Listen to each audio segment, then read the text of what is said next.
नमस्ते, सदा वत्सले मातृभूमि, जय हिंद। दोस्तों, स्वागत है आप सबका टेक्निकल में। शुरू करते हैं आज के डिफेंस समाचारों को।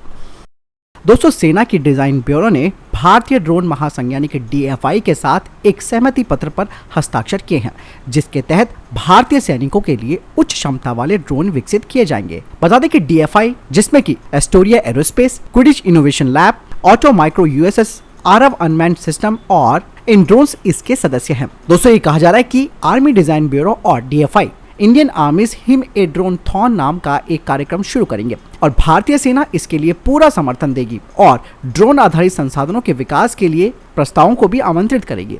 साथ ही आर्मी डिजाइन ब्यूरो जो भी प्रतिभागी चुने जाएंगे उनको परामर्श देगा और क्षेत्र का दौरा कराएगा, यानी कि उन एरिया का दौरा कराएगा, उस क्षेत्र का दौरा कराएगा जिसके लिए हमें इस तरीके की ड्रोन्स की जरूरत है, ताकि ये जो भारतीय उद्योग हैं उनको जमीनी हकीकत यानी कि ग्राउंड जीरो की रियलिटी पता चल सके और उसी हिसाब से वे अपनी तैयारी कर सकें।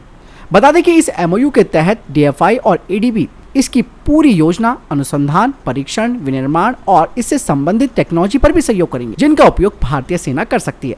इसका सबसे बड़ा फायदा दोस्तों, हमें ड्रोन्स तो मिलेंगे जो कि अत्याधुनिक होंगे, साथ ही दोस्तों ड्रोन उपयोग के नए क्षेत्रों को भी बढ़ावा मिलेगा। यानी कि एक बहुत ही अच्छा फैसला ये किया गया है, जिसमें कि भारतीय सेना को उच्च क्षमता वाले ड्रोन दिए जाएंगे और इसके लिए एक समझौता DFI के साथ कर लिया गया है। अगली खबर की बात करते हैं तो वो आ रही है भारत के प्रोजेक्ट 75I को लेकर। दोस्तों, कहा जा रहा है कि भारतीय नौसेना जर्मन शिप बिल्डर के साथ बातचीत कर रही है और जर्मनी प्रोजेक्ट 75I में वापस आ सकता है, क्योंकि दोस्तों भारत अपने प्रोजेक्ट 75I के टेंडर में कुछ क्लॉज को बाहर कर रहा है, जिससे कि ये विदेशी कंपनी भारत के स्ट्रेटेजिक पार्टनर के साथ मिलकर पनडुब्बियों का निर्माण करेंगी। दोस्तों, ये कहा जा रहा है कि जर्मन शिप बिल्डर ने अपनी टाइप 212 CD डिजाइन का ऑफर किया है भारतीय नौसेना का, जिसका सरफेस डिस्प्लेसमेंट यानी कि विस्थापन है 2500 टन का। लेकिन दोस्तों, संभावना कम है कि भारत इतने कम डिस्प्लेसमेंट वाली पनडुब्बियों का निर्माण करवाएगा, क्योंकि जो टेंडर है उसके अनुसार भारत को कम से कम 3000 टन का डिस्प्लेसमेंट चाहिए होगा। बढ़ते हैं अगली खबर की तरफ, जो कि RUAV 200 ड्रोन को लेकर आ रही है। दरअसल दोस्तों, HAL अब RUAV 200 ड्रोन का टेस्ट करने की तैयारी कर रहा है, जिसे कि 2023 के मध्य में किया जाएगा। इसके साथ ही इसकी 60 यूनिटों को इस प्रोजेक्ट के पहले चरण में तैयार किया जाएगा और इनका इस्तेमाल भारतीय सेना हाई एल्टीट्यूड लॉजिस्टिक ऑपरेशन में करेगी। अगली खबर की बात करते हैं तो वो आ रही है TU-16 ब्लैक जैक यानी कि व्हाइट स्वान बॉम्बर को लेकर। दरअसल कल मैंने आपको डिफेंस अपडेट में बताया था कि भारतीय सेना को रशियन TU-16 ब्लैक जैक की काफी आवश्यकता है, लेकिन अब ये कहा जा रहा है कि भारतीय सेना इस तरीके के 6 एडवांस अपग्रेडेड वर्जन ले सकती है TU-160 ब्लैक जैक के और इन्हें लीज पर लिया जाएगा। खास बात यह है कि ये जो TU-160 है वो अपने अपग्रेडेड वर्जन के साथ भारत लेगा। इसकी जो मैक्सिमम स्पीड है वो है 2200 किलोमीटर प्रति घंटा और इसकी अनरिफ्यूल्ड रेंज है 12300 किलोमीटर की और इसका कॉम्बैट रेडियस है 7300 किलोमीटर का और ये अपने आंतरिक हथियार प्रणाली में 45000 किलोग्राम के हथियार ले जा सकता है। और इसका जो नया वेरिएंट है यानी कि आधुनिक वेरिएंट है वो लो ऑब्जर्वर कोटिंग के साथ है। साथ ही इसमें नए एवियोनिक्स और नए पावरफुल एफिशिएंट इंजन भी लगाए गए। दरअसल दोस्तों, जैसे कि मैंने आपको कल भी बताया था कि भारत अगर इस तरीके के बॉम्बर्स को लेता है रशिया से, तो इनमें DRDO के द्वारा तैयार की जा रही हाइपरसोनिक ग्लाइड व्हीकल को लगाया जाएगा, खास करके न्यूक्लियर डिलीवरी के लिए। अब इसका सबसे बड़ा फायदा क्या होगा दोस्तों, जिस तरीके से अक्सर हम ये कहते हैं कि हमारी रेंज में चाइना के मुख्य शहर नहीं आ पाते हैं, लेकिन भारत TU-160 को अगर लेता है जिसकी एक बड़ी हुई रेंज है, तो भारत इस पर अपनी हाइपरसोनिक ग्लाइड व्हीकल के जरिए बीजिंग तक हमला कर सकता है। और यह भी कहा जा रहा है कि भारतीय वायुसेना TU-16 वेरिएंट को सेंट्रल इंडिया में रखेगी और यह जगह TU-160 के लिए काफी सुरक्षित और सबसे बेहतर विकल्प भी है। हालांकि दोस्तों, भारतीय वायुसेना की तरफ से भी अभी पुष्टि करना बाकी है कि भारत इन 6 advance upgraded TU-160 Blackjack को कब खरीदेगा और कितनी कीमत पर खरीदेगा और क्या क्या प्रावधान होंगे, क्योंकि रशिया पर इस वक्त सैंक्शंस लगे हुए हैं, जिसकी वजह से कोई बड़ी डिफेंस डील तो दूर की बात है, स्पेयर पार्ट्स भी भारत को नहीं मिल पा रहे हैं। और ये हाल भारत का ही नहीं बल्कि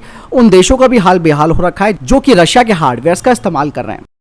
दोस्तों, अगली खबर की बात करते हैं तो भारतीय नौसेना के तीसरे विमान वाहक पोत को लेकर आ रही है। दोस्तों, भारतीय नौसेना के तीसरे एयरक्राफ्ट कैरियर के बारे में अभी भी साफ तौर पर कुछ बात सामने नहीं आ रही है, जबकि दूसरी तरफ चाइना अपनी समुद्री ताकत को बढ़ा रहा है। इसीलिए भारतीय नौसेना वैसे तो तीसरे विमान वाहक पोत पर जोर दे रही है और जो प्रस्ताव रखा गया है भारतीय नौसेना के द्वारा उसमें यह कहा गया है कि जो नया तीसरा विमान वाहक पोत होगा वो 65 से 70 हजार टन के विस्थापन के साथ होगा और नौसेना अपनी फ्लीट में 3 एयरक्राफ्ट कैरियर को चाहती है ताकि वो उनमें से 2 को भारतीय समुद्र तट के पूर्वी और पश्चिमी तटों पर समुद्री क्षेत्रों की रक्षा के लिए संचालित कर सके।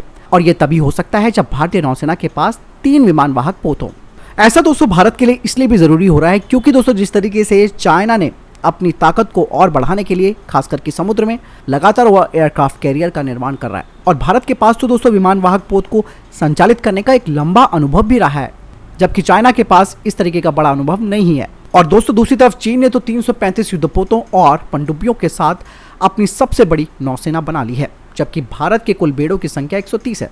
हमारी स्पीड काफी स्लो है। भले ही भारत सरकार आज तीसरे विमान वाहक पोत पर अगर मोहर भी लगा देती है तो इसको आने में एक अच्छा खासा वक्त लगेगा। अगली खबर की बात करते हैं तो भारतीय सेना प्रमुख को लेकर आ रही है। दोस्तों नेपाल के विदेश मंत्रालय ने कहा कि भारतीय सेना प्रमुख मनोज पांडे जी सितंबर के पहले हफ्ते में काठमांडू का दौरा करेंगे। बता दें कि इस साल 30 अप्रैल को अपना पद संभालने के बाद ये नए भारतीय सेना प्रमुख की पहली नेपाल यात्रा होगी। ऐसा कहा जा रहा है कि 5 से 7 सितंबर तक भारतीय सेना प्रमुख नेपाल में रहेंगे। दोस्तों यहाँ पर सबसे इंपॉर्टेंट बात यह आ रही है कि इस यात्रा के कई मायने देखे जा रहे हैं। पहला मायना तो आप समझते हैं कि चीन के साथ जो तनातनी है। दूसरा मायना यह है कि नेपाल को भी अब अपनी सुरक्षा के लिए सैन्य हेलीकॉप्टर्स चाहिए।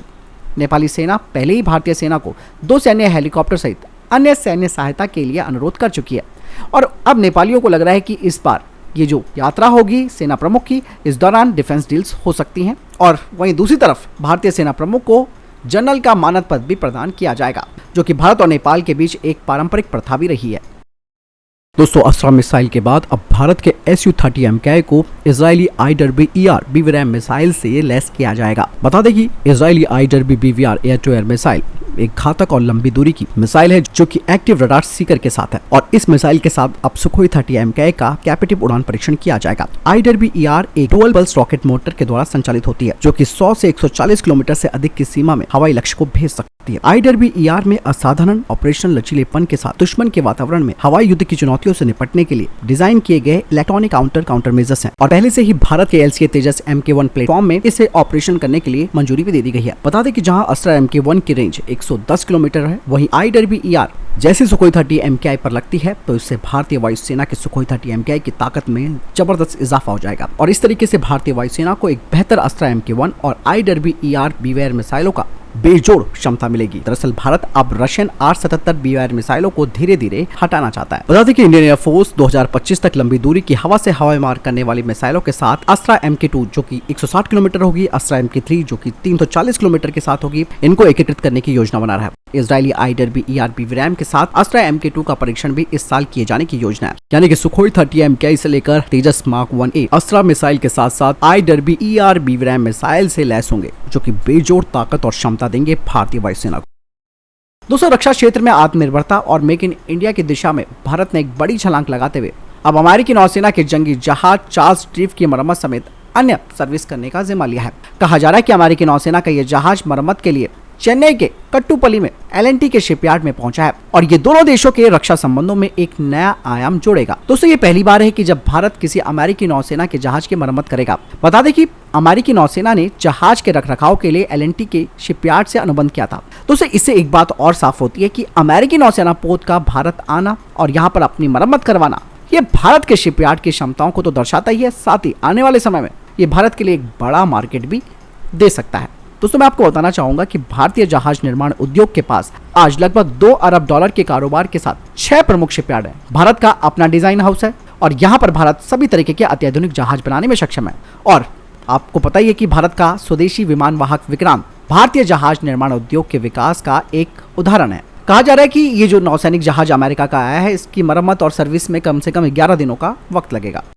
दोस्तों अगली खबर की बात करते हैं तो पाकिस्तान से आ रही है। दरअसल पाकिस्तानी नौसेना का एक युद्धपोत जुलाई की शुरुआत में गुजरात के तट से समुद्री रेखा को पार कर गया और भारतीय जल क्षेत्र में प्रवेश कर गया। उस दौरान भारतीय तटरक्षक ड्रोनियर समुद्री निगरानी विमान ने उन्हें पीछे हटने को मजबूर कर दिया। पाकिस्तानी नौसेना का जहाज आलमगिरी दोनों देशों के बीच समुद्री रेखा को पार करते हुए अपनी तरफ से भारतीय जल क्षेत्र में चला गया था। भारतीय जल में प्रवेश करने के कुछ समय के बाद ही भारतीय तटरक्षक बल अलर्ट हो गया और तुरंत ड्रोनियर विमान को रवाना कर दिया गया, और उसके बाद तुरंत चेतावनी देते हुए पाकिस्तान के इस नौसेना जहाज को वापस खदेड़ दिया गया। दरअसल इस वक्त भारत समुद्री कानूनों को लेकर बेहद सख्त बन चुका है। बता दें कि ड्रोनियर ने अपने कमांड सेंटर को भारतीय जल क्षेत्र में पाकिस्तान के युद्धपोत की मौजूदगी के बारे में सूचित कर दिया था, और इस पर नजर रखना उसने जारी रखा। और बार बार ड्रोनियर ने पाकिस्तानी युद्धपोत को उसकी जगह वापस जाने के लिए चेतावनी भी जारी की, लेकिन पाकिस्तानी नौसेना जहाज की तरफ से कोई जवाब नहीं दिया गया।